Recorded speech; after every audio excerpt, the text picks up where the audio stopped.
안녕하세요. 대한민국을 위해선 정혜선, 안전보건을 위해선 정혜선, 정혜선TV의 정혜선입니다. 연말이 가까워오면서 음주를 하시는 분들이 많습니다. 고위험 음주는 나와 가족을 파괴시키는 심각한 문제를 초래합니다. 음주를 많이 하는 이때에 음주에 대해서 생각해보는 시간을 가지려고 해요. 우선적으로 내가 알코올 의존도가 어느 정도 되는지 확인해 보는 것이 중요합니다. 케이즈 검사라는 간단한 방법으로 알코올 중독 자가 테스트를 해볼 수 있어요. 이 검사는 4개의 문항으로 이루어져 있는데요. 각 문항의 의미를 나타내는 첫 글자를 따서 케이즈라고 합니다. 그럼 자세히 4개 문항을 살펴볼까요? 첫째는 당신은 술을 끊어야 한다고 느낀 적이 있습니까? 라는 문항입니다. 여러분들은 어떠세요?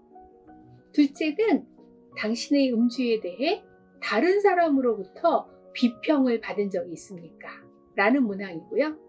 세 번째는 당신의 음주 때문에 죄책감이나 불쾌감을 느낀 적이 있습니까? 라는 문항입니다. 네 번째는 술을 마신 다음 날 아침에 숙취를 없애거나 기운을 차리기 위해서 해장술을 마신 적이 있습니까? 라는 문항입니다.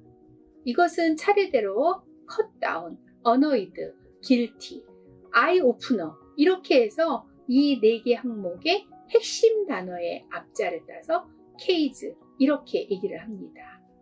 이 4개 항목 중에 2개 이상의 항목에 예라고 대답한 경우에 알코올 중독 가능성이 높고요. 그리고 3개 이상 항목인 경우에는 알코올 중독이 매우 확정적이라고 볼 수 있습니다. 이렇게 간단하게 검사를 해서 나타난 결과를 보고 알코올 중독이 의심된다.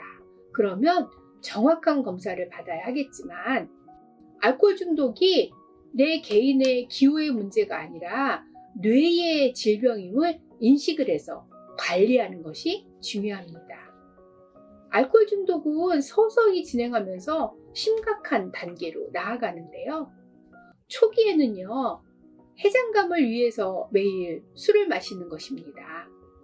알코올에 대한 내성이 점점 커지게 되는 거고요. 그리고 초기에서 중기로 넘어가는 시기에는 기억 상실이 나타납니다. 그리고 중기에서는 음주 조절 능력이 상실이 되면서 사회적인 압박감을 회피하기 위해서 술을 마시고 또 직장을 그만두기도 하고요. 술 이외의 다른 거에는 흥미가 없게 됩니다. 친구를 피하고 타인과의 교제도 싫어하고요. 해장술을 계속 마시게 되죠. 음주가 완전히 일상생활의 중심이 되어 갑니다. 그러다가 만성적인 증상이 나타나는 단계에서는 심각한 알코올 중독이라고 할 수 있는데요. 술을 매일 마셔야만 하고 막연한 공포감이 생겨서 술 이외에 다른 생각이 없어집니다. 일이 손에 잡히지도 않고요. 정신이 황폐해지게 되는 거죠. 이런 심각한 알코올 중독을 해결하려면 내 자신이 알코올로 인해서 문제가 있다. 이런 거를 인식하는 것이 필요합니다. 알코올 중독자들의 특징은 대부분 자신의 문제는 덮어두고 남의 탓만 하려고 하는 경향이 많은데요. 술에 대해서 무기력하고 조절할 능력이 없다는 것을 인정을 하고 그것을 해결하기 위해서 노력해야 되는데 유일한 방법은 금주를 하는 것뿐입니다. 이것을 알고 술을 마시지 않고 잘 살아갈 수 있는 자신만의 방법을 찾는 것이 중요하겠죠. 간혹 알코올 중독을 이겨내기 위해서 금주를 열심히 하다가도 사소한 위험 상황에 처하게 되면 쉽게 재발하는 경우가 있어요. 그러니까 다양한 방법을 통해서 재발하지 않도록 위험 요인을 사전에 차단하고 대처하는 훈련을 하는 것이 필요합니다. 그리고 알코올 중독 문제를 해결하려면 알코올 중독 문제를 갖고 있는 유사한 분들과 자조 모임을 하는 것에 참여하는 것이 좋습니다. 서로 도움을 찾는 알코올 중독자들이 함께 모여서 회복할 수 있다는 메시지를 전하는 것이 정말 큰 도움이 되죠.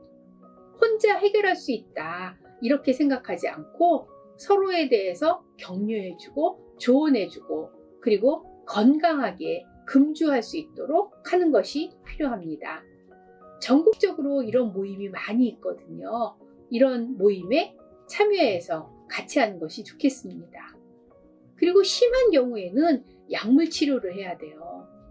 알코올 중독을 약물 치료를 통해서 해결할 수 있으니까 꼭 병원에서 치료를 받는 것도 도움이 되겠습니다.